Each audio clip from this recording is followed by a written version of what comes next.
DSWD Purpose dapat pantay-pantay at patas na proseso sa pagpili ng benepisyaryo ng Purpose, walang palakasan at walang kamag-anak.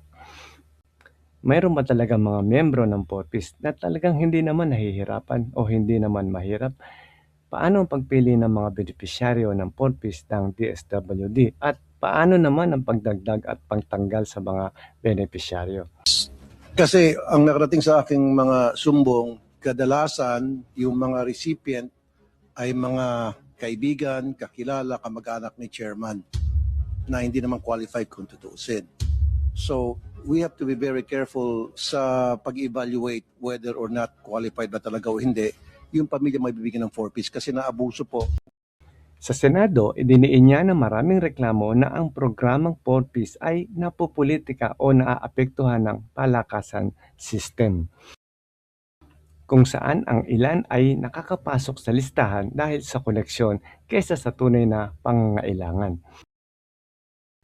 Bilang tugon, iminungkahi niya na dapat magkaroon ng mga istrikto at patas na sistema sa pagpili ng mga benepisyaryo para siguraduhin na ang tulong ng pamahalaan ay mapupunta sa talagang nangangailangan. So paano ang pagpili ng benepisyaryo ng Purpose ng DSWD? Ang pagpili ng mga benepisyaryo ay batay sa listahanan. Ito ay isang uniform at objective na sistema ng pamahalaan para matukoy kung sino ang mga pamilya ang tunay na nangangailangan ng tulong base sa data at kriteriya ng programa. So paano naman ang pagdagdag at pag-alis sa mga benepisyaryo? Tanging otoridad lamang ng DSWD, take note at hindi dapat pinapahintulutan ang mga politiko, kandidato o iba pang mga panlabas na tao na mag-uutos ng mamuno rito.